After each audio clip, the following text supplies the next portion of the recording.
Bienvenidos a las profundidades de Xibalba, el lugar donde la luz se extingue y las verdades más aterradoras salen a flote. Pónganse cómodos, apaguen las luces y prepárense, porque hoy vamos a descender a un abismo del que pocos regresan con la mente intacta. No seré yo quien narre esta historia. Hoy le damos voz a un monstruo que caminó entre nosotros con una mirada gélida, capaz de congelar la sangre. Escuchen los pensamientos del depredador de Rockhampton. Dicen que el mal tiene un origen, pero yo siempre sentí que simplemente estaba ahí, esperando. Nací el 27 de junio de 1951 en Ingham, Queensland. Fui el cuarto de 5 hermanos en una familia que el mundo veía como normal, pero puertas adentro, mi padre George, un veterano de la Segunda Guerra Mundial, nos enseñó que la vida era dolor. Su castigo físico era mi pan de cada día, sembrando un resentimiento que nunca dejó de crecer. Mi infancia no fue la de un niño cualquiera. Mientras otros jugaban, yo observaba las grietas del sistema. En la escuela, mi mente era un caos. No podía concentrarme ni quedarme quieto, y los maestros pronto se cansaron de mí. A los 14 años, simplemente dejé de ir. Me convertí en un desertor, un paria que prefería el aire libre y los pequeños robos a las aulas asfixiantes. Ese fue el primer paso hacia mi verdadera naturaleza, la de un depredador. Mi primera educación real ocurrió en 1966. Me atraparon robando una caja de cambios y me enviaron a un reformatorio para varones cuando apenas tenía 15 años. Allí, el mundo me escupió en la cara. Fui sometido a actos de sodomía por reclusos mayores, una humillación que no solo me rompió, sino que me reconstruyó. Entendí que si no quería ser la presa, debía ser el cazador más despiadado de todos. Aprendí a usar el dolor. Al salir de aquel infierno en 1968, ya no era el mismo joven. Mi graduación fue violenta. En diciembre de ese año, golpeé brutalmente a un empleado de ferrocarriles solo porque se atrevió a mencionar a mi novia. Mi violencia era explosiva, una respuesta automática ante cualquier desafío. En 1970 ya coleccionaba cargos por peleas callejeras y consumo de drogas, moviéndome en los márgenes de la sociedad de Queensland. En Townsville, en 1971, mi agresividad se volvió insoportable para los guardias de la cárcel donde cumplía condena por robo de autos. Mi mente ya estaba en otro lugar, proyectando fantasías que el mundo pronto conocería. Me trasladé a Sydney en 1972 tras una estúpida pelea con mi compañero de cuarto. Ese día, el 17 de octubre, caminé hacia los jardines botánicos con un hambre que no podía saciar. Allí encontré a mi primera gran víctima, una turista francesa de 37 años. La aceché entre las sombras de los jardines, sintiendo la adrenalina correr por mis venas. La golpeé hasta dejarla inconsciente y la violé con tal ferocidad que los médicos dijeron después que nunca podría concebir. Para mí, eso no era solo sexo. Era la aniquilación de su futuro, el control absoluto sobre su biología. Fue un triunfo que me dio una paz momentánea. En 1973, desarrollé lo que los policías llamarían mi tarjeta de presentación. Me gustaba torcer el brazo de mis víctimas por detrás de su espalda, sintiendo el crujido de sus articulaciones mientras las dominaba. Fui sentenciado a 21 años de prisión por una serie de ataques sexuales, pero el sistema es tan incompetente como los que lo manejan. En 1981, tras solo 7 años, me soltaron. Traté de jugar al hombre de familia. Me mudé con mis padres y conocí a Pearl Rigby, una madre soltera de 26 años. Me convertí en el padrastro de su hijo de 9 años y hasta tuvimos una hija juntos. Trabajaba en los ferrocarriles de Queensland, pero mis compañeros veían tras mi máscara. Me apodaron Animal porque sabían que mi calma era una mentira, una piel de cordero que apenas cubría mis instintos primordiales de violencia. La fachada se derrumbó en julio de 1985. Aceché a una mujer llamada Lisa en una playa solitaria. Mi agresión fue tal que volví a prisión por 12 años. Durante ese tiempo, me integré en el tráfico de drogas penitenciario, endureciendo aún más mi corazón. Incluso me permitieron salir sin custodia para el funeral de mi padre en 1996. Ellos creían que estaba rehabilitado, pero solo estaba esperando. Salí en enero de 1997 y me instalé en un hostal de Rockhampton. Mi primera víctima en esta nueva etapa fue Marie Chivers, una mujer que padecía un cáncer terminal. La conocía porque intercambiamos cartas mientras yo estaba encerrado. La llevé a la capilla de un hospital, la encerré y la violé sin importarme su agonía. Su debilidad me excitaba. Era la prueba de que podía tomar lo que quisiera de quien quisiera. Entre 1997 y 1998, mi rastro de terror se extendió por Mount Morgan. Dicen que violé hasta a 16 mujeres en esa zona. Incluso ataqué a una chica con enfermedades mentales en noviembre de 1998. Me mudé con Chrissy Reid, a quien torturaba y golpeaba para reafirmar mi dominio. En mis momentos más depravados, incluso llegué a tener sexo con animales. Rockhampton se convirtió en mi santuario de muerte. El 28 de diciembre de 1998, Julie Dawn Turner se cruzó en mi camino. La violé y la asesiné, pero no me detuve ahí. Decidí decapitarla para despojarla de su identidad, ocultando sus restos en el bush espeso. Ver su cuerpo mutilado me daba una sensación de divinidad. Yo era el árbitro de su existencia. Los trozos de su ropa fueron mis primeros tesoros de esa serie. En marzo de 1999, Beverly Doreen Lego desapareció tras visitarme en mi hostal.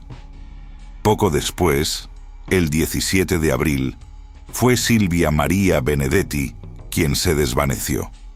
Dejé una cantidad masiva de su sangre en una habitación de hotel, una escena que puso a toda la ciudad en estado de pánico.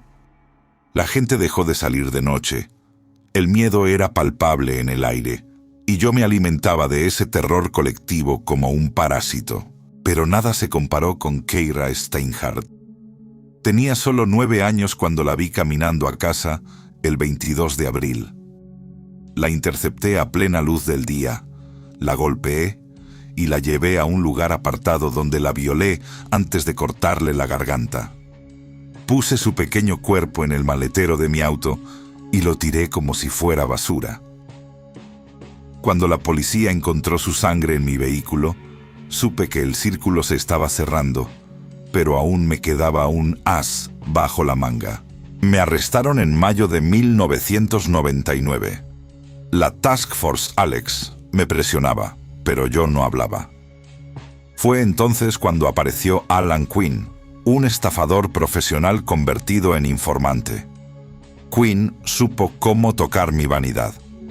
Me dijo que un asesino serial no era nadie si no se conocían sus obras. Mi narcisismo me traicionó. Quería que me vieran como el depredador máximo de Australia, alguien que superaba a todos los demás. Quinn y yo pasamos 2 años caminando por el patio de la prisión, hablando de muerte. Él grababa cada una de mis palabras con micrófonos ocultos, mientras yo le dibujaba mapas detallados de los entierros. Me conchavó tanto que incluso acepté subirme al jet personal del gobernador para llevarlos a las escenas del crimen. Me sentía una celebridad, un maestro mostrando su obra a sus alumnos. Les entregué los cuerpos de Turner, Lego y Benedetti. Incluso les hablé de Natasha Ryan. Les di mapas, detalles de cómo la maté bajo un árbol de mango y la enterré usando una excavadora. Me encantaba ver a los policías sudar bajo el sol de Queensland buscando un cuerpo que yo sabía que no estaba allí. Durante años, dejé que su familia llorara ante una tumba vacía, disfrutando de mi capacidad para manipular la realidad. Mi confesión era un rompecabezas de verdades y mentiras diseñado para confundir. Mi confesión era un rompecabezas de verdades y mentiras diseñado para confundir. El gran giro ocurrió en mi juicio de 2003. Mientras el fiscal Paul Rutledge presentaba mi confesión como prueba irrefutable de que yo era un monstruo, Natasha Ryan apareció viva. La habían encontrado escondida en un armario en la casa de su novio Milkman, Scott Black. Se había fugado años atrás y vivió en la oscuridad, saliendo solo de noche a la playa. Toda Australia quedó en shock, pero yo solo me reí. Había engañado al sistema una vez más. Aunque el cargo por Natasha cayó, las grabaciones de Queen y los restos que yo mismo ayudé a localizar fueron suficientes. El juez me llamó depredador sexual y peligro para la comunidad, sentenciándome a múltiples cadenas perpetuas indefinidas. Me enviaron al centro correccional Wollaston, donde pasé mis últimos años envuelto en mi propia leyenda oscura, sabiendo que mi nombre quedaría grabado en la historia criminal del país con letras de sangre. Pero la policía encontró algo más en mi flat. Trofeos que nunca pudieron explicar. Había coletas de cabello de 3 mujeres distintas que no coincidían con ninguna de mis víctimas conocidas. Esos mechones son mi secreto final, la prueba de que hay nombres que nunca saldrán a la luz. Me llevé la verdad de esas mujeres a la tumba, dejando a los investigadores con la eterna pregunta de cuántas vidas realmente apagué durante mis décadas de libertad. Mi final llegó en el silencio de una celda de hospital. El 26 de diciembre de 2006, mi corazón comenzó a fallar, el mismo órgano que muchos decían que yo no poseía. Me trasladaron a la unidad segura del Hospital Princesa Alexandra, en Brisbane, después de un infarto. Resistí unos días, pero en las primeras horas del 1 de enero de 2007, mientras el mundo celebraba, yo morí a los 55 años. Mi deceso cerró un capítulo, pero mi sombra sigue allí. Leonard John Fraser se fue, pero el eco de sus crímenes aún resuena en las calles de Rockhampton. Fue un hombre que desafió toda lógica humana.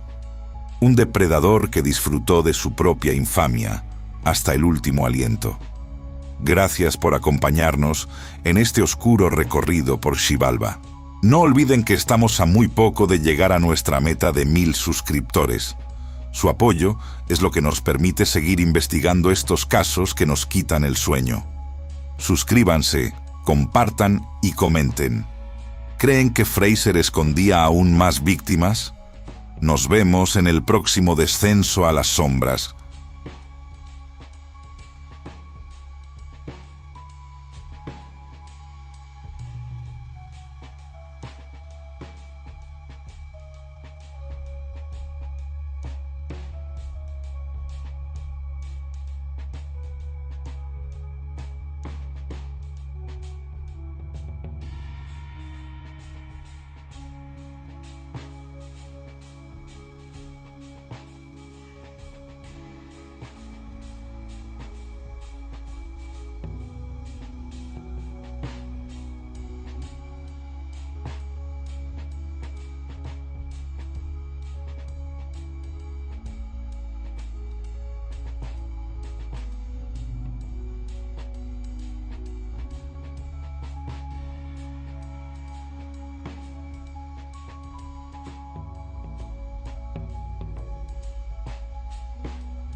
Bienvenidos a las profundidades de Xibalba.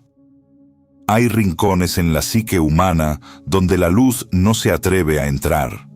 Lugares donde la moralidad se disuelve en el ácido de la obsesión y el eco de los disparos se convierte en la única banda sonora de una existencia condenada. Hay hombres que no nacen de la carne, sino de las grietas de un sistema podrido. Seres que parecen haber sido moldeados por el frío cortante de las celdas y el olor penetrante a pólvora quemada. En las calles de Australia, durante la convulsa década de los años 80, un nombre se convirtió en el sinónimo absoluto de un servicio que la sociedad bien pensante prefiere ignorar, pero que las altas esferas del poder criminal y político estuvieron más que dispuestas a contratar: Christopher Dale Flannery. Para el mundo exterior, un criminal más en las crónicas de sucesos. Para el inframundo, una herramienta quirúrgica de precisión letal: el señor asesino de alquiler. Hoy, el aire en este estudio pesa más de lo normal, como si el espíritu de las víctimas reclamara un espacio en la narración. El caso que nos convoca no es solo un expediente de policía amarillento. Es una cicatriz abierta, supurante, en el tejido mismo de la realidad urbana. No hablamos de un asesino común. Hablamos de un hombre que transformó el acto de extinguir una vida en una industria eficiente, antes de que el sistema decidiera que su existencia era un costo inasumible. Imaginen una calle ciega en el corazón de Sydney, iluminada apenas por el parpadeo agónico de un neón moribundo que proyecta sombras largas, deformes y viscosas sobre el asfalto mojado por una lluvia que no limpia, sino que ensucia.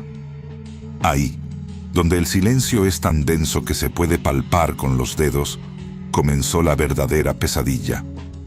No hubo gritos de auxilio ni súplicas desgarradoras.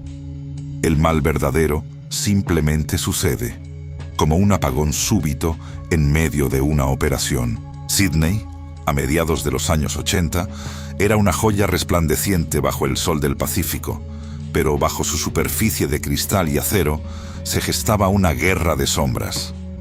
No era una guerra de ideales ni de justicia, sino de porcentajes, de territorios de heroína blanca y de máquinas de juego ilegales que devoraban la esperanza de los desesperados. En este escenario dantesco, Flannery no era un jugador más.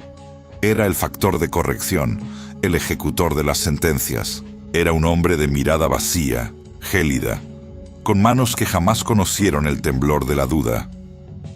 Pero para entender el final de Christopher Dale Flannery, ese misterioso 9 de mayo de 1985, donde su presencia física se desvaneció en el aire como el humo de un cigarrillo, debemos descender primero al origen, a las raíces infectas que lo sostuvieron y lo empujaron al abismo. Christopher no empezó siendo un monstruo. La semilla aguardaba la sangre. Nacido en Brunswick, Victoria, en el año de 1948, Flannery fue el producto directo de una clase trabajadora resentida que veía a la policía no como protectores, sino como un ejército de ocupación. A los 14 años, sus manos ya conocían el tacto frío del metal en el interior de una patrulla. A los 17, el sistema judicial ya lo había etiquetado con letras de fuego por robo, asalto y violación. Fue condenado a 7 años de prisión. Fue en la cárcel de Pentridge donde la metamorfosis se completó de manera irreversible. Allí, en el ala H, el rincón más oscuro del sistema penal australiano, Flannery aprendió que la violencia no es solo un arrebato de ira, sino un lenguaje sofisticado, una moneda de cambio y una herramienta de ascenso social. Aprendió a leer el miedo en los ojos de los demás y a utilizarlo como un escudo. Cuando salió de allí, ya no era un delincuente, era un profesional. Se trasladó a Sydney, atraído por el resplandor de la luz verde. En aquel entonces, Sydney era un lugar donde la línea entre la ley y el crimen era invisible. Un lugar donde la policía y el crimen organizado compartían mesa y mantel en los restaurantes más caros. Era la era de los policías de oro, oficiales tan profundamente corruptos que hacían que los gánsteres de la vieja escuela parecieran aficionados. En este ecosistema de impunidad, Flannery encontró su nicho. Empezó como guardaespaldas de George Freeman, el rey indiscutible del juego ilegal y las apuestas clandestinas. Un hombre que movía los hilos de la ciudad desde su mansión. Pero Flannery era demasiado ambicioso para quedarse vigilando una puerta. Pronto, los rumores sobre sus servicios especializados empezaron a circular por los callejones. Si había un problema que el soborno no podía resolver, el nombre de Chris era el que surgía en las conversaciones susurradas. Se dice que Flannery estableció una tarifa plana por cada eliminación confirmada, un precio por cabeza que garantizaba discreción y efectividad, sin preguntas sobre el motivo, sin remordimientos después del acto. Su método era directo, brutal y carente de firma artística, lo que lo hacía profesional y difícil de rastrear. Se le vincula formalmente con al menos una docena de asesinatos, aunque los investigadores sospechan que la cifra real podría ser el triple. Él no mataba por pasión, ni por odio. Mataba por contrato, con la misma frialdad con la que un contable cuadra un balance de pérdidas y ganancias.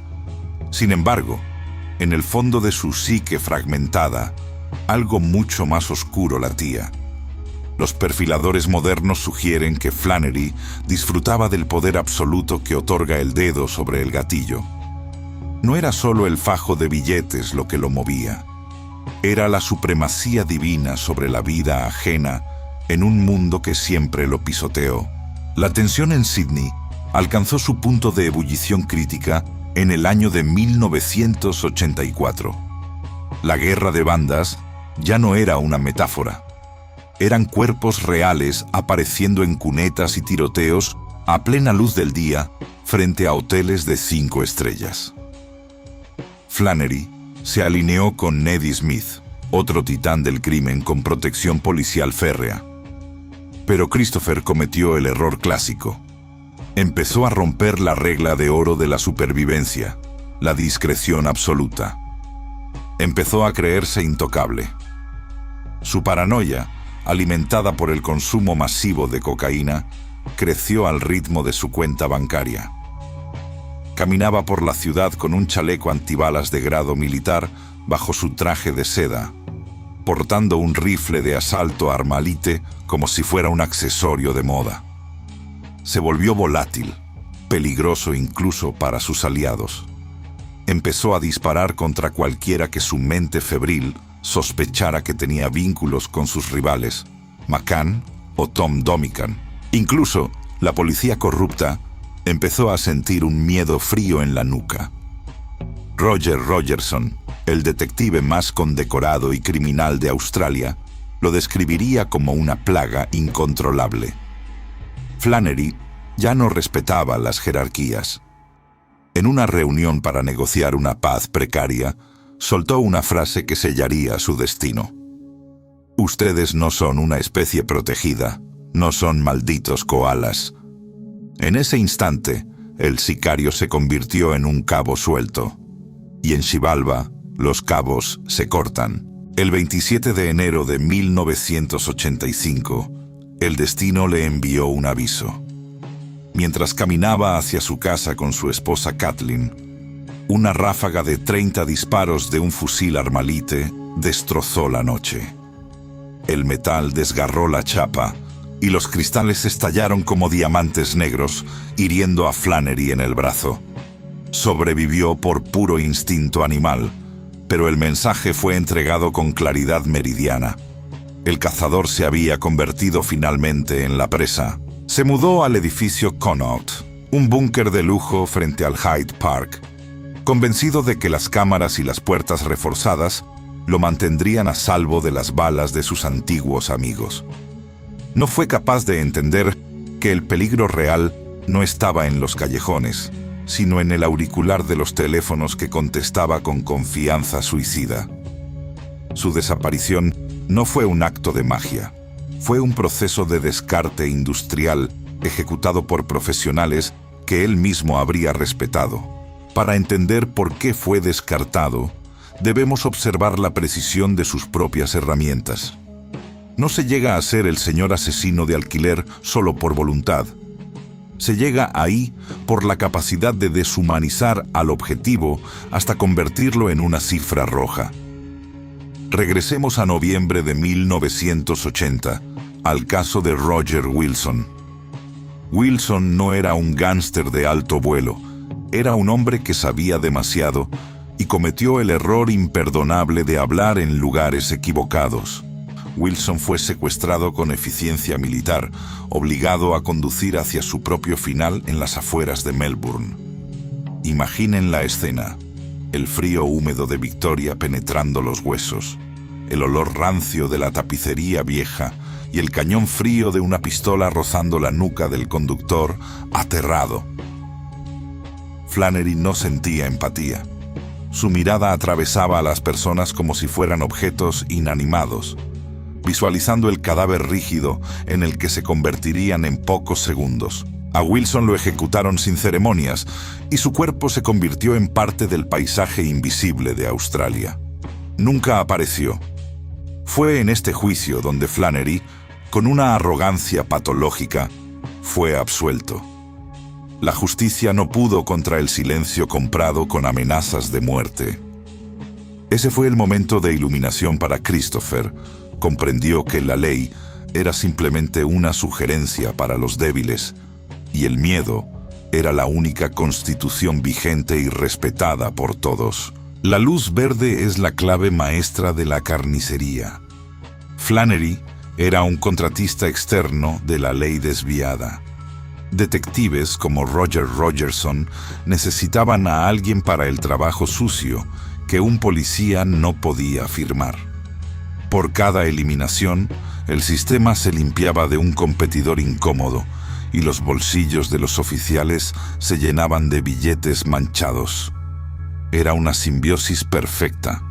Flannery recibía protección y tiempo, pero el tiempo es un recurso no renovable. Su psicología final era una espiral de paranoia química. El consumo de cocaína agudizó sus rasgos sociopáticos. Ya no solo mataba por dinero, mataba por orgullo herido. Cuando el oficial Mick Drury se negó a ser sobornado, Christopher lo vio como una afrenta personal. Intentó asesinarlo en su propia casa, disparando a través de la ventana mientras el oficial alimentaba a sus hijos. Ese acto rompió el último código. Cuando apuntas al uniforme, la luz verde se vuelve roja. La escena del intento de asesinato contra Flannery en enero de 1985 es un estudio sobre el caos. 30 impactos de bala. El sonido seco del metal desgarrando la chapa. Kathleen gritando mientras se ovillaban en el suelo del vehículo. Flannery salió con una herida, pero con su psique fragmentada. Esa noche, el cazador entendió que sus patrones eran predecibles. Se encerró en el Connaught, viendo la ciudad que creía dominar desde su tumba vertical. Se volvió adicto a la seguridad física. Instaló cámaras y reforzó puertas, pero olvidó que las puertas más peligrosas son las que uno mismo abre con una sonrisa, por un sentido de lealtad malentendido hacia los que ya han decidido tu muerte. El 9 de mayo de 1985, Flannery se puso su mejor traje y se miró al espejo por última vez. Un hombre de apariencia anodina que no gritaba asesino, sino burócrata. Esa fue siempre su mayor arma. La llamada de George Freeman fue el cebo perfecto. Chris, tenemos que arreglar este malentendido. Toma un taxi y ven a la reunión. El hecho de que su propio coche no arrancara debería haber sido la señal de alarma definitiva. El cable del motor había sido cortado con precisión. Era una ejecución planificada con la misma frialdad que él empleaba. Al subir a aquel taxi anónimo, Flannery estaba aceptando su lugar final en la cadena trófica del crimen organizado. ¿Qué ocurrió en esos minutos finales? Los archivos de inteligencia sugieren que el taxi fue interceptado en un punto ciego. Informantes han susurrado historias sobre un muelle desolado donde 3 hombres aguardaban. Uno de ellos era un oficial de policía al que Christopher consideraba su aliado. Imaginen la traición en el último segundo. La comprensión de que toda la protección y los secretos compartidos no valían nada frente a la necesidad de limpiar la casa. Se dice que sus últimas palabras fueron un gesto de desafío. Flannery conocía las reglas. El que vive del alquiler de la muerte muere cuando el contrato expira y el dueño reclama la propiedad. La ausencia de un cuerpo alimenta el mito en Xibalba. Sin cadáver no hay entierro y el espíritu del miedo sigue vagando. Se especula que sus restos fueron triturados o que descansan en los cimientos del puerto de Sydney, convertido en parte de la infraestructura que tanto sangró. Kathleen Flannery pasó décadas buscando una respuesta, atrapada en un limbo donde su marido era simultáneamente un monstruo y un desaparecido.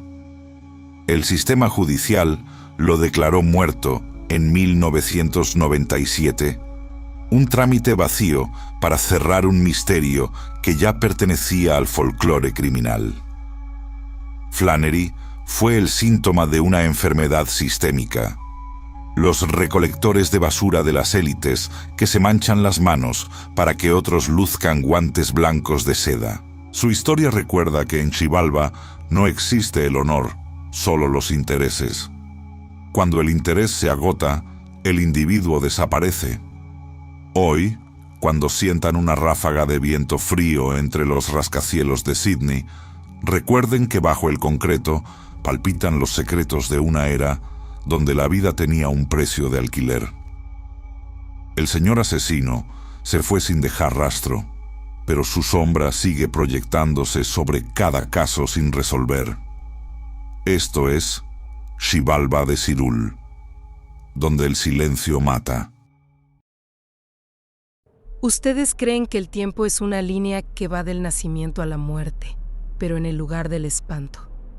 En ese Xibalba que yo misma construí entre las dunas de Botsuana, el tiempo es una esfera que gira sobre su propio eje de dolor. Yo soy Mariette, la mujer que decoraba muñecas de porcelana mientras el vacío me devoraba por dentro. Buscando una cara que no fuera la mía en el espejo de Falkland, ese suburbio de diamantes y de sombras largas al atardecer. Llegué a esta tierra buscando un cielo de diamantes y me encontré con un inframundo de leyes de hierro. Botsuana era una rareza, un lugar donde la opulencia de los expatriados se cruzaba con el silencio de los que mueren al alba. El Producto Interno Bruto crecía al 10% anual, pero bajo ese suelo de prosperidad. Las raíces del derecho romano neerlandés se hundían como cuchillos de obsidiana en la carne de los que se atrevían a desobedecer la norma. Yo era la hija de un mercader de licores, una mujer de estatus que caminaba por los centros comerciales de Gabron como quien recorre los pasillos de un palacio de cristal. Pacalane era nuestra pequeña Santon, una burbuja de privilegio donde el olor a pasteles recién horneados ocultaba el hedor de la envidia que me subía por la garganta. No sabíamos que estábamos en la casa de la oscuridad, jugando un juego de pelota donde la bola era de hueso afilado. Mi perfil inicial era el de una santa de porcelana, sentada siempre en los bancos delanteros de la iglesia reformada holandesa. A la derecha del púlpito, mientras los Walmorens se sentaban a la izquierda. Éramos 2 familias espejadas, unidas por la fe y separadas por un abismo de deseo que nadie más podía ver. Yo cuidaba a los hijos de Riak cuando Tienes se iba al norte, fingiendo ser la amiga perfecta mientras el jaguar de mis celos ya empezaba a rugir. Rhea Bollens era mi mitad de madera, la mujer que compartía conmigo el secreto de las muñecas decoradas y el azúcar de las meriendas eternas. Éramos íntimas o eso creían los dioses de la superficie, pero en mi pecho latía una verdad más antigua que la arena del Kalari. Cuando mi esposo Justin murió en aquel accidente de 1995, yo no busqué consuelo en la oración, sino en el calor prohibido del hombre de mi mejor amiga íntima. Newern se convirtió en mi sol y en mi perdición. Comenzamos un romance que olía a moteles de Johannesburgo y a sábanas de traición. Una pasión que el tribunal llamaría más tarde las 4 letras L: amor, botín, lujuria y aborrecimiento. Él me prometía que dejaría a Rhea, que su matrimonio de 1994 estaba roto, pero las palabras se las llevaba el viento de Gaborone, y yo sentía que el tiempo se me escapaba de las manos. Ella, la víctima sin nombre en mis oraciones, se interponía entre mi deseo y la realidad. Yo la observaba en la cocina preparando té y veía en ella un sacrificio necesario para que mi vida volviera a tener un centro. La impaciencia fue mi veneno. No podía esperar a que los tribunales de los hombres decidieran un divorcio que nunca llegaría. Así que decidí que yo sería el juez, el verdugo y la única heredera de aquel reino de diamantes y traición. Cometí el error de las almas desesperadas. Hablé demasiado en la casa de los murciélagos. Le confié mi amor por Tiene a mi cuñada Judith, una mujer que me odiaba con la fuerza de una maldición antigua. Ella guardó mis palabras como piedras para lapidarme después. Mi psique estaba rota, fragmentada entre la mujer piadosa que horneaba pasteles y la asesina que ya estaba cargando una pistola. Browning de 9 milímetros en su mente llena de sombras. Nuestra amistad era una máscara que se caía a pedazos. Mientras Rhea me contaba sus penas, yo imaginaba el sonido de las balas atravesando su costillar. No había remordimiento, solo una necesidad biológica de poseer lo que ella tenía. El triángulo amoroso no era tal, era una línea recta que conducía directamente al patíbulo. Tini era el premio, Rhea era el obstáculo y yo era el rayo de obsidiana que caería sobre ambos una noche de invierno austral. Incluso después del crimen, mi obsesión no conoció límites.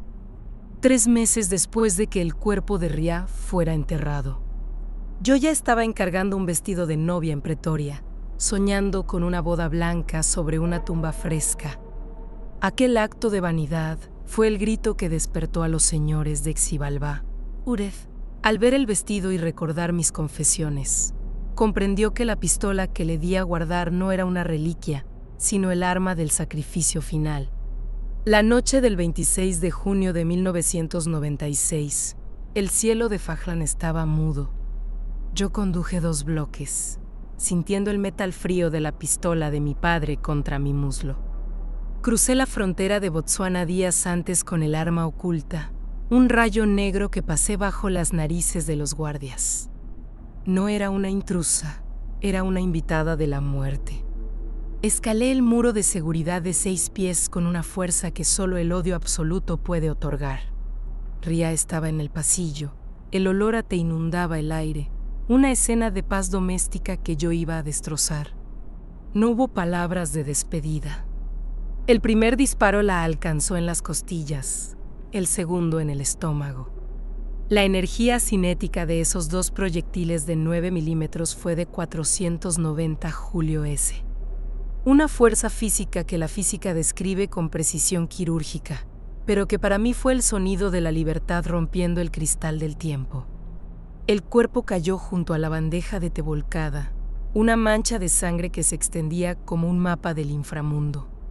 No dejé huellas dactilares, no hubo forcejeo. Ella me dejó entrar porque todavía creía que yo era su amiga. La policía de Gaborone, ciega ante la maldad de los suyos, pensó que era un robo que salió mal. Durante 3 meses, yo caminé entre ellos, consolando a la hija que encontró el cadáver, sintiendo el poder de quien ha burlado a los dioses. El arma era una Browning de 9 milímetros, un instrumento de precisión que yo misma traje desde Sudáfrica para silenciar el latido de un corazón que me estorbaba. La balística no miente. Las estrías del cañón dejaron su firma en los proyectiles extraídos de Ria. Una firma que Judith entregó a las autoridades con un placer casi igual al mío al disparar. El rastro del arma fue mi condena, el hilo de Ariadna que me llevó de regreso al laberinto de la ley. Mi defensa dijo que yo era demasiado pesada para escalar aquel muro, pero en Xibalbá los cuerpos no tienen peso cuando el deseo los impulsa. La escena estaba limpia, pero el aire estaba cargado de mi presencia. Yo era la sombra que se desvanecía en la noche, regresando a mi propia casa para dormir el sueño de los justos. Pero el metal tiene memoria, y los casquillos de 9 milímetros quedaron allí como semillas de una cosecha de muerte. El juicio comenzó en 1999 y fue un circo de espejos y mentiras.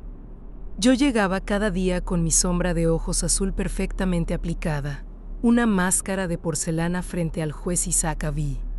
La fiscalía me llamó mujer perversa, dijo que mi alma estaba podrida por las 4 letras L. Y yo los miraba con el desprecio de quien conoce un secreto que ellos jamás entenderán. Mi fe en Dios era mi último escudo contra la soga. Mi abogado, Desmond de Silva, intentó usar el cuchillo de obsidiana de la duda. Inventamos un complot, una teoría donde Nicozzi era el verdadero asesino, un hombre que mató a Ria para ocultar un fraude financiero antes de una auditoría. Dijimos que yo era una víctima de un sistema que otorgaba inmunidad a los verdaderos criminales para atrapar a una mujer blanca y adinerada. Pero los señores de la corte no se dejaron engañar por mis cuentos. El tribunal calificó mi historia de increíble e implausible. El juez Timothy Aguda dijo que mi crimen fue fríamente planeado por celos e infatuación, sin una sola circunstancia atenuante que pudiera salvarme. No era joven, no estaba ebria, no fui provocada. Fui una cazadora que acechó a su presa durante meses. La teoría del complot cayó como un ídolo de barro, dejando al descubierto la desnudez de mi culpabilidad absoluta. Un momento de ridículo marcó mi caída. La psicóloga Zolivi tiró la Biblia en el estrado con un estruendo que hizo reír a la sala. «No se preocupe, es solo la Biblia», dijo el juez, mientras yo sentía que el suelo se abría bajo mis pies. Mi hija Suni lloraba en la primera fila, y mi otra hija, Charmen, se hundía en el suelo al escuchar la sentencia de muerte. Mis uñas se clavaron en mi propia carne, sintiendo por fin el frío del metal. Mi condena desató una guerra de palabras entre Botsuana y mi tierra natal, Sudáfrica. Mandela, ese gigante de la superficie, pidió clemencia. Apelando a una humanidad que ya no existía para mí, Amnistía Internacional llenó los despachos del presidente. Sí con cartas de protesta, llamando a la horca un acto de barbarie. Pero Botsuana se mantuvo firme en su soberanía de sangre, defendiendo su derecho a colgar a quien derrama vida. Hubo una tensión diplomática que casi rompe los puentes entre las naciones. Sudáfrica ya no colgaba a nadie, pero Botsuana creía en la retribución, en el ojo por ojo que dicta la ley de la selva y de los diamantes. Yo era el peón en un juego de ajedrez geopolítico. La mujer blanca, cuyo cuello se convirtió en el símbolo de la independencia judicial de un país pequeño pero feroz. El mundo miraba con horror mi cita secreta con el verdugo. La ejecución se llevó a cabo con una rapidez que asustó a mis propios abogados. Solo pasaron 2 meses desde que mi apelación fue rechazada en enero de 2001. Los dioses de Botsuana no querían debates, querían el sacrificio cumplido. El presidente Thabo Mbeki preparaba una petición formal que llegó cuando yo ya era ceniza y olvido, demostrando que en el lugar del espanto, el perdón siempre llega un segundo después de la muerte. Mi final ocurrió un sábado al amanecer, el 31 de marzo de 2001. Me leyeron la sentencia el viernes por la noche, impidiéndome ver a mis hijos y a Tienie por última vez. Los carceleros mintieron. Dijeron que había una inspección para alejar a mi familia de las puertas de la prisión. Me dejaron sola con mi nota de despedida, donde denuncié la crueldad de un Estado que mata en las sombras, sin avisar a los que todavía me amaban. A las 5:30 de la mañana, caminé hacia la horca de la prisión central de Gaborone. No hubo cámaras, solo Eumégico el verdugo y el olor a miedo que impregna las paredes de piedra. Sentí la soga de 5 centímetros de diámetro alrededor de mi cuello, un abrazo final que me sacó de este mundo de porcelana para siempre. Mi cuerpo cayó al vacío, y con él, el peso de toda una comunidad que quería ver mi sangre para sentirse a salvo. Mi tumba no tiene nombre, es una fosa anónima dentro de los muros de la cárcel, un lugar donde el tiempo principia y termina en el silencio. Botsuana sigue colgando a sus asesinos, citando mi caso como la prueba de que nadie está por encima de la ley, ni siquiera una rubia adinerada de Fakelen. Mi nombre ha pasado a la historia como el Whitmischief de África, un cuento de hadas que terminó con una soga y un par de balas. Hoy, el sol sale sobre Gaborone y los expatriados siguen horneando pasteles, pero el vacío que dejé en la casa de Ria nunca se llenará. Soy Meriet, la mujer que quiso ser reina y terminó siendo el sacrificio. En Xibalbá, mi voz sigue resonando, recordándoles que el deseo es un fuego que consume hasta el hueso y que, en este país de diamantes, el precio de la traición se paga siempre al amanecer, con la moneda de la propia vida. Ahora que mi historia ha sido contada, puedo regresar a las sombras de las 9 capas del inframundo. Mi rostro de porcelana se ha roto y solo queda la verdad desnuda de quien se atrevió a cruzar el río de sangre. No busquen mi tumba, pues estoy en cada rincón oscuro de Faklen, en cada brillo de los diamantes que financiaron mi caída. El ciclo se ha cerrado, la luna pálida de mi alma ha sido devorada por el sol implacable de la justicia. Subo los escalones del patíbulo una y otra vez en sus pesadillas, una visión de azul en los ojos y negro en el corazón. Soy el mito vivo de Botsuana, el recordatorio de que la casa de las navajas siempre está abierta para quienes juegan con el amor y la muerte. El tiempo termina aquí, en este punto donde la soga se tensa y el aire se acaba, dejando solo el eco de 2 disparos que nunca dejarán de sonar en la eternidad del espanto.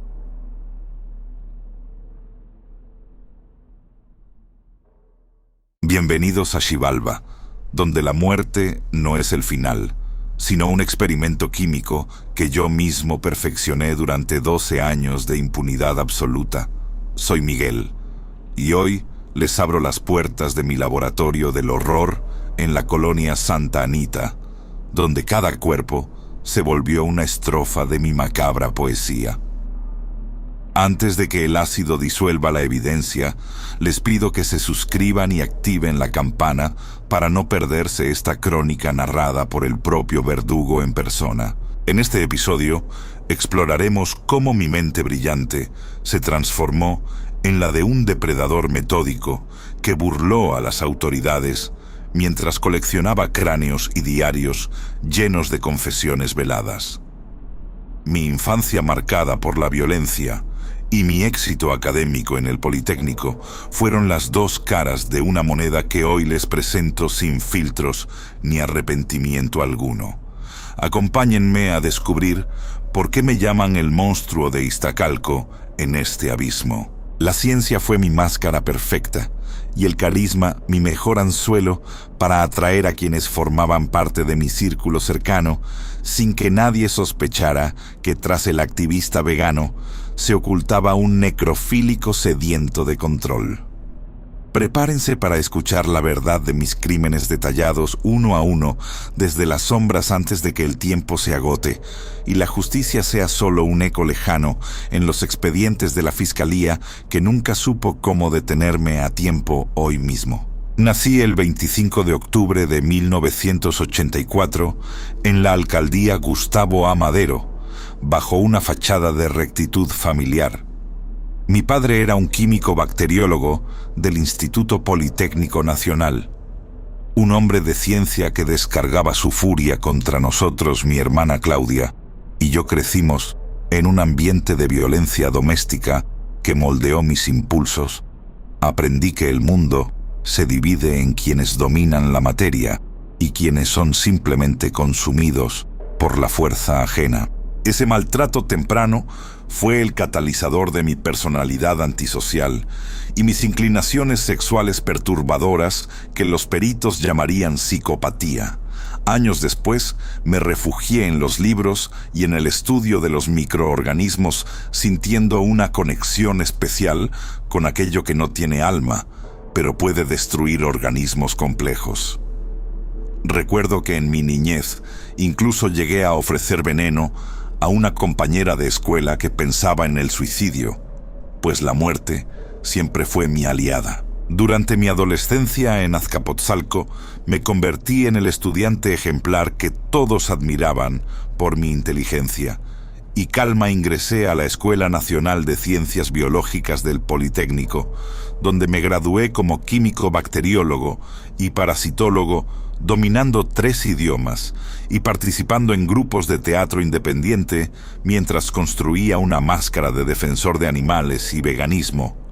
Nadie sospechaba que tras ese activista sensible se ocultaba un depredador metódico. Mi vida laboral inició en octubre de 2008 en el laboratorio Conseal, analizando agua y alimentos con una dedicación que me ganó el respeto de mis superiores.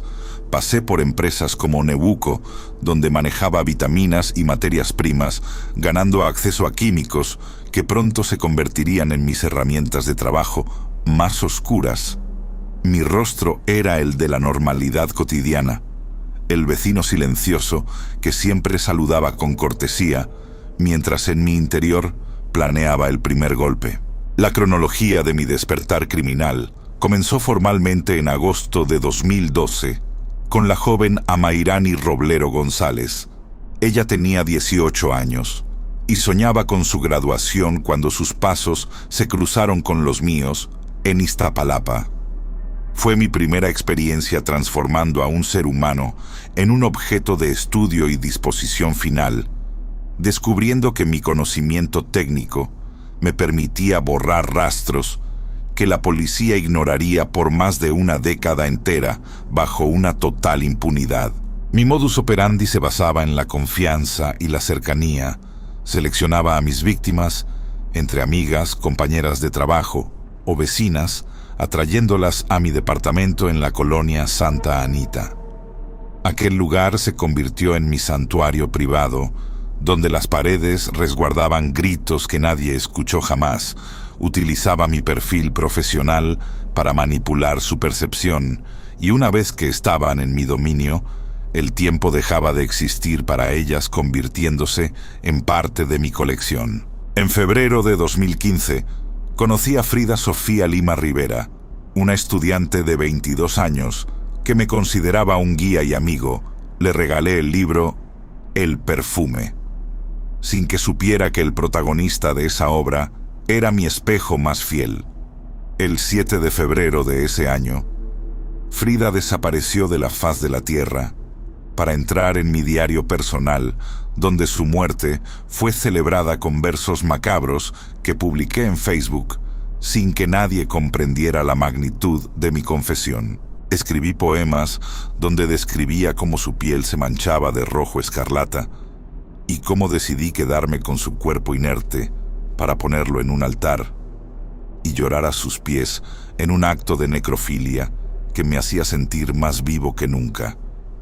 Me fascinaba observar el cambio de tonalidad de la carne y el proceso de putrefacción que la ciencia intenta ocultar, pero que yo abrazaba como una forma de arte final. Mis escritos eran la prueba de mi devoción por el fin absoluto de la belleza femenina. Para noviembre de 2018, mi atención se centró en Viviana Elizabeth Garrido, una colega ingeniera con quien compartía jornadas laborales en el laboratorio ARG. Compartíamos una amistad profesional que facilitó su desaparición cerca del Metro Ermita tras terminar una jornada laboral, a pesar de las denuncias de su familia. Y la búsqueda incesante de las autoridades fueron omisas, permitiendo que yo siguiera operando en las sombras sin temor a ser descubierto jamás. Me volví un perfeccionista del desmembramiento y la disolución orgánica, usando un cronómetro para medir con exactitud cuánto tardaban las extremidades en desaparecer bajo la acción de diversos ácidos y sustancias químicas que recolectaba en mis empleos, utilizaba sierras y material quirúrgico para procesar los cuerpos con una eficiencia científica que me llenaba de orgullo intelectual. Mi departamento era un laboratorio del horror, donde la muerte era gestionada con rigor técnico. Documentaba cada paso en libretas detalladas, donde la narración de los crímenes se mezclaba con mi obsesión por el control, y la muerte guardaba identificaciones de más de 20 mujeres como trofeos de mis conquistas silenciosas. Cada tarjeta era un nombre que solo yo sabía que ya no pertenecía al mundo de los vivos. Mi colección de cráneos crecía lentamente en los rincones de mi hogar, ocultos a la vista de los pocos que llegaban a entrar en ese espacio cargado de una energía pesada. Todo cambió el 16 de abril de 2024, cuando la impulsividad venció a mi prudencia técnica. Puse mi mirada en María José. Una adolescente de 17 años que vivía en mi mismo edificio. Aproveché que su madre Cassandra había salido para entrar en su departamento y someterla a mi voluntad. La asfixia fue el final que elegí para ella, sintiendo cómo su pulso se detenía bajo mis manos, mientras el pánico de ser descubierto comenzaba a filtrarse en mi mente fría. No esperaba el regreso temprano de la madre de la menor, quien me sorprendió en flagrancia sobre el cuerpo de su hija. En un arranque de frenesí, saqué un arma blanca y la ataqué con ferocidad, hiriéndola en el cuello y el torso, con la intención de eliminar el único testigo de mi acto final. La fuerza de mi ataque fue tal que el arma incluso sufrió daños, pero Cassandra resistió con una valentía que no pude prever, alertando con sus gritos a toda la comunidad del edificio de Santa Anita. Intenté escapar por la azotea buscando el anonimato de las sombras, pero los vecinos me retuvieron hasta que llegaron los oficiales de la Secretaría de Seguridad Ciudadana. Fui detenido mientras el mundo descubría que el químico amable era en realidad el monstruo de Iztacalco. Mi captura accidental destapó una década de desapariciones que la Fiscalía no había podido resolver por su propia incompetencia, entregándome a la justicia que tanto tiempo había logrado evadir con éxito. El cateo de mi domicilio reveló una escena dantesca para los peritos. Hallaron 20 restos humanos y 5 cráneos ocultos, además de sierras, libretas y más de 20 identificaciones oficiales de mujeres desaparecidas. Mi departamento era un cementerio privado, donde la ciencia fue usada para la destrucción sistemática de la vida humana. Los diarios que encontraron narraban mis hazañas con un detalle que servirá para vincularme con al menos 7 feminicidios confirmados hoy. Fui trasladado al reclusorio Oriente, donde mi perfil psicológico reveló rasgos narcisistas y una ausencia total de arrepentimiento por el daño causado a las familias. 2 días antes de mi final, utilicé el teléfono de la prisión para llamar a los familiares de mis víctimas y burlarme de su dolor, soltando carcajadas cínicas mientras confirmaba que no sentía culpa alguna. Mi maldad no se detuvo tras las rejas, pues seguía disfrutando del poder que mis actos me otorgaron sobre ellas. Mi muerte ocurrió el 13 de abril de 2025 tras una supuesta caída de mi litera que me causó un traumatismo cráneoencefálico y un paro cardiorrespiratorio, aunque existen versiones que sugieren una intoxicación por sobredosis de medicamentos controlados. Me fui de este mundo sin recibir una sentencia, llevándome conmigo la ubicación de muchos otros cuerpos que nunca serán encontrados. La justicia se quedó a medias, pero mi nombre permanecerá grabado en el horror nacional. Entre mis registros también figuraba Karen Joana, una joven de 20 años que fue mi pareja sentimental en 2014. En aquel entonces, su muerte fue considerada por causas naturales gracias a mi capacidad para manipular la escena y ocultar la verdad química de sus restos. Hoy su caso ha sido reabierto tras el hallazgo de sus pertenencias en mi vivienda, demostrando que mi alcance fue mucho mayor de lo que cualquiera imaginó, permitiéndome matar incluso a quienes decían amarme. Nombres como Norma Elena Cintia Vanessa y Laura también aparecen en las listas de presuntas víctimas relacionadas con mi actividad durante estos 12 años de oscuridad. Se sospecha que el número real de mujeres que pasaron por mis manos podría ascender a 30, según lo que llegué a confesar a mi defensa legal antes de morir. La Fiscalía sigue trabajando en la identificación genética de los fragmentos óseos encontrados en el drenaje y las paredes de mi hogar en la colonia La Cruz. La ciencia sin conciencia es solo un arma para la destrucción, y yo fui el maestro de esa disciplina macabra en la capital del país. Usaba mi conocimiento sobre bacterias y parásitos para entender la descomposición y acelerarla a mi conveniencia, convirtiendo un acto de violencia en un experimento controlado. El olor a químicos en mi departamento ocultaba el hedor de la muerte que me rodeaba día y noche, mientras yo seguía publicando poemas sobre la belleza efímera de la existencia. Mi paso por el teatro independiente me dio las herramientas para actuar mi normalidad ante el mundo, interpretando el papel del vecino perfecto, mientras ensayaba mis crímenes en la soledad de mi alcoba. Hablaba de derechos animales y participaba en colectivos sociales para ganar la validación de un entorno que me consideraba una persona de bien. Mi inteligencia fue mi mejor aliada para ocultar al demonio que mi padre sembró en mí con cada golpe y cada humillación recibida en mi niñez. Los peritos hallaron rastros biológicos y manchas de sangre que, a pesar de mis esfuerzos por limpiar con químicos, seguían gritando la verdad de lo ocurrido en aquel inmueble de la calle 16 de septiembre. Los celulares y las libretas son ahora la hoja de ruta para que las autoridades intenten dar paz a las familias que dejé destrozadas, aunque mi muerte les haya robado la posibilidad de verme pasar el resto de mis días en una celda oscura, pagando por cada una de mis atrocidades. Yo me despido de este mundo y de ustedes sabiendo que mi partida deja un vacío de respuestas que nadie podrá llenar jamás. Mis secretos se hunden conmigo en la tierra, mientras las familias de María José, Frida, Sofía, Amairani y Viviana siguen buscando una paz que yo les arrebaté para siempre sin piedad alguna. Mi muerte en el reclusorio Oriente, antes de recibir una condena firme tras 12 años de impunidad, es el acto final de una obra oscura que yo mismo dirigí con frialdad hoy mismo.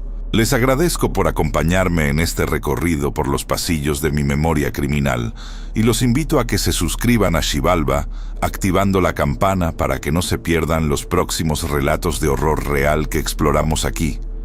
Dejen sus comentarios sobre lo que piensan de mi legado de sombras y recuerden que a veces el vecino más amable oculta los cráneos más pesados bajo el piso de su hogar. Yo he dejado de existir, pero la verdad de mis actos seguirá resonando siempre. Adiós hoy. Finalmente, este reporte detallado sobre mi vida y mis crímenes queda como un testimonio de que la justicia no siempre llega a tiempo para salvar a los inocentes de la voluntad de un depredador metódico. La historia de Miguel Cortés Miranda, el químico de Iztacalco, es una advertencia para que nunca dejen de observar lo que ocurre tras las puertas cerradas de la normalidad aparente. Gracias por ser parte de la comunidad de Xibalba y nos vemos en la siguiente entrega de este canal. Hay historias criminales que parecen inventadas por una mente enferma.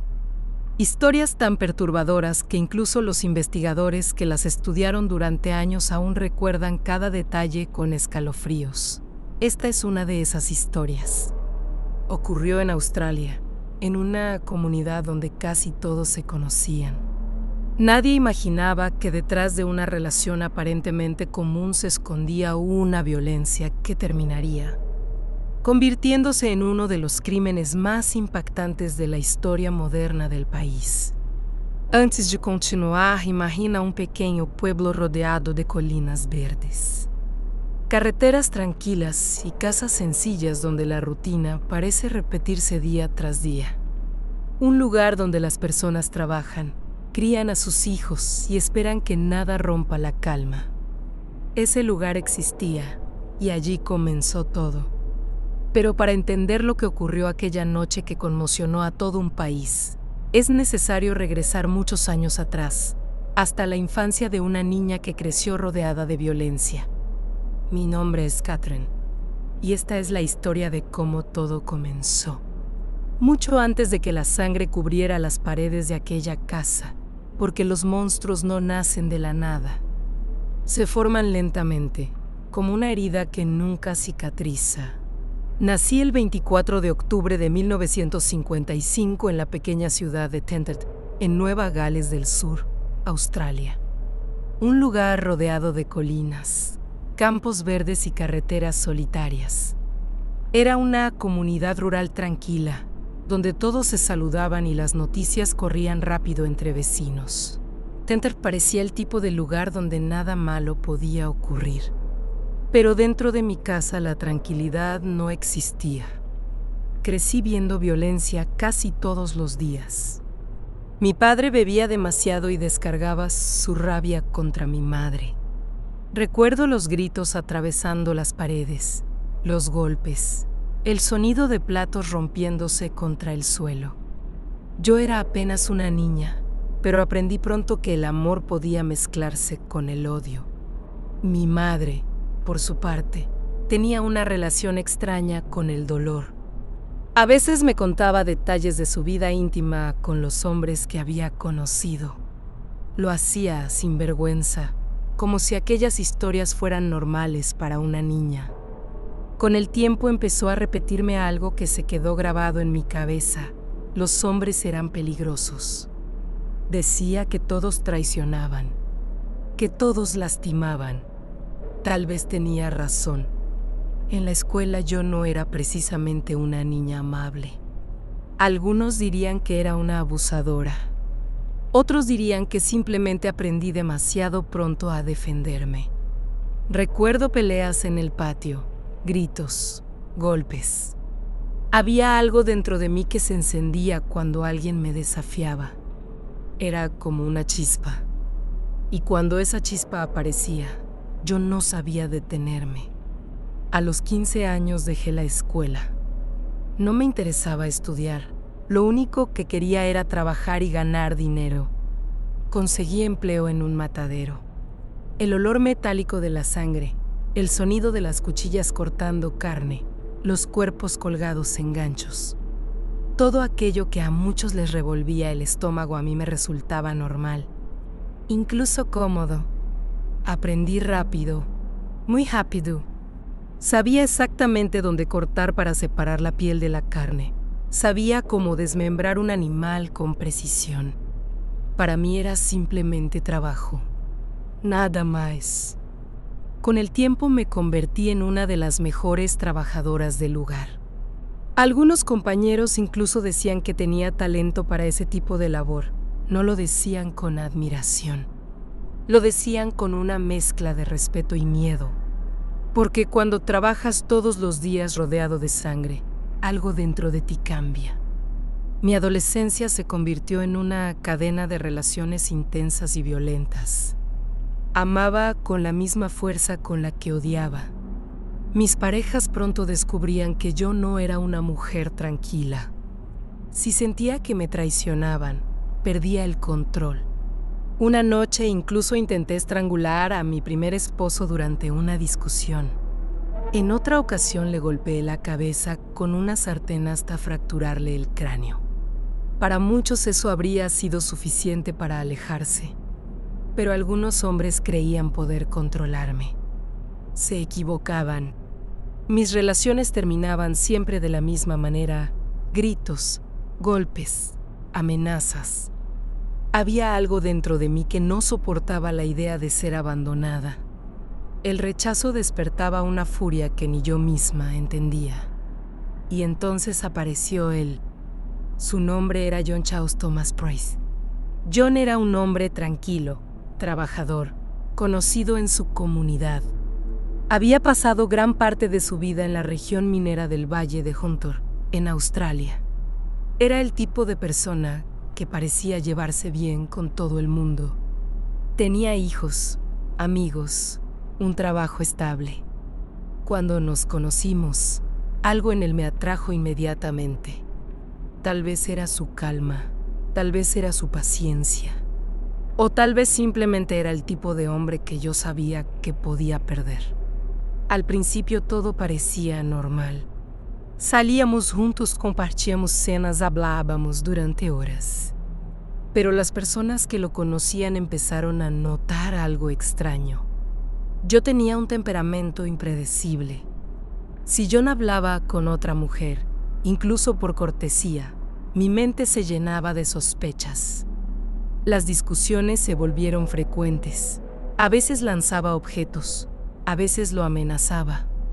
Él intentaba calmarme, pero el ciclo siempre volvía a comenzar. Con el tiempo John empezó a sentir miedo. Y tenía motivos. Hubo ocasiones en las que la violencia fue tan intensa que incluso sus amigos comenzaron a advertirle que debía alejarse de mí. Él lo intentó varias veces.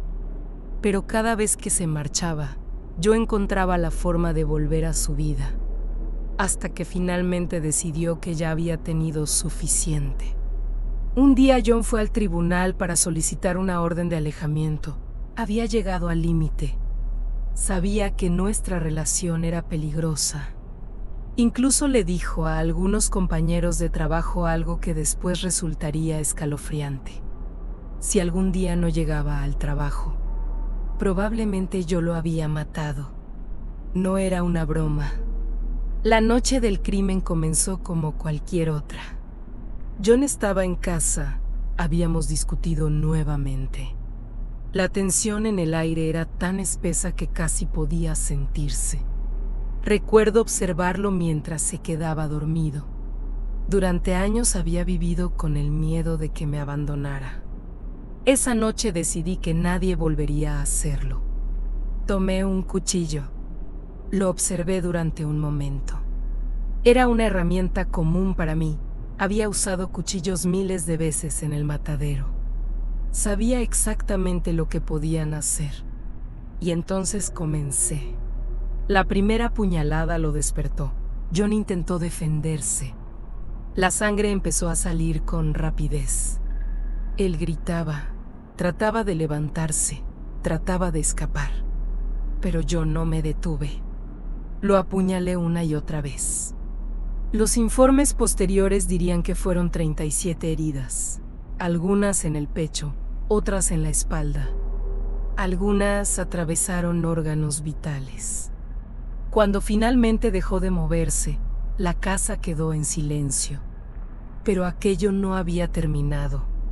Mi mente estaba en un lugar oscuro del que ya no podía regresar. Todo lo que había aprendido durante años trabajando con carne volvió a mi memoria cada corte preciso, cada movimiento de cuchilla. Comencé a desmembrar el cuerpo. Primero lo desollé cuidadosamente, separando la piel en una sola pieza. Era exactamente el mismo procedimiento que se usa con los animales en el matadero. Luego colgué esa piel en un gancho metálico en el salón de la casa. El cuerpo quedó en el suelo. Después corté la cabeza. La llevé a la cocina. Encendí la estufa y puse una olla con agua. Dentro coloqué la cabeza. La dejé hervir lentamente mientras continuaba trabajando con el resto del cuerpo. Pero lo más perturbador estaba por venir. Preparé comida. Corté partes del cuerpo y las cociné junto con verduras y salsa. Luego serví los platos en la mesa del comedor. Había 2 platos preparados, cada uno con el nombre de los hijos de John.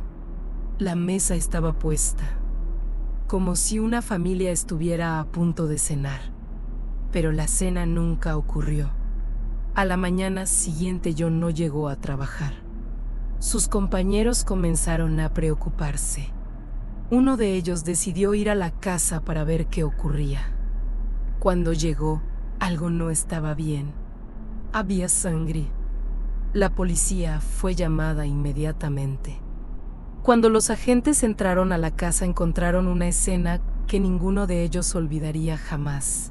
El cuerpo sin cabeza estaba en el suelo. La piel colgaba de un gancho en la sala.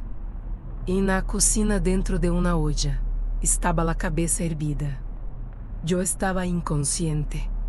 Había tomado pastillas intentando suicidarme, pero no fueron suficientes. Solo me dejaron dormida cuando la policía llegó. Fui arrestada inmediatamente. El juicio se convirtió en uno de los más impactantes en la historia criminal de Australia. Los detalles eran tan grotescos que incluso algunos presentes en la sala tuvieron que abandonar cuando se describieron las heridas y el desmembramiento. Los psiquiatras evaluaron mi mente durante semanas. Algunos dijeron que sufría trastornos graves de personalidad. Otros afirmaron que sabía exactamente lo que había hecho. Finalmente el tribunal tomó una decisión. El 8 de noviembre de 2001 fui condenada a cadena perpetua sin posibilidad de libertad condicional. Fue un hecho histórico, la primera mujer en Australia en recibir una sentencia de ese tipo. Los jueces dijeron que mi crimen era tan brutal que nunca debería volver a caminar libre. Hoy sigo en prisión. Muchos me llaman monstruo. Tal vez lo soy. Pero la verdad es que todo comenzó mucho antes de aquella noche. Comenzó en una casa llena de violencia, en una niña que aprendió demasiado pronto que el amor podía convertirse en odio. Y cuando ese odio finalmente explotó, el mundo entero lo vio. Hoy, décadas después, el caso sigue siendo estudiado en documentales, libros y análisis criminales. No solo por la brutalidad del crimen, sino también por las preguntas que deja abiertas sobre la violencia doméstica. Las relaciones destructivas y las señales que muchas veces pasan desapercibidas antes de que ocurra una tragedia. Porque cuando se observa esta historia completa, desde la infancia marcada por la violencia hasta la relación que terminó de forma fatal, surge una reflexión inquietante. Muchas veces los eventos que terminan en tragedia no aparecen de la nada. Se construyen lentamente, durante años, en silencio, hasta que finalmente todo explota. Y si esta historia te dejó pensando, aquí en Xibalbá seguimos explorando los casos criminales más perturbadores y misteriosos del mundo. Si te gustan las historias oscuras basadas en hechos reales, suscríbete ahora mismo al canal. Estamos muy cerca de llegar a los 1000 suscriptores, y tu apoyo puede ayudarnos a alcanzar esa meta. Activa también la campana de notificaciones, porque en los próximos videos seguiremos investigando historias reales que parecen sacadas de las peores pesadillas. Casos donde la mente humana revela su lado más oscuro. Historias que, una vez que las escuchas, son imposibles de olvidar.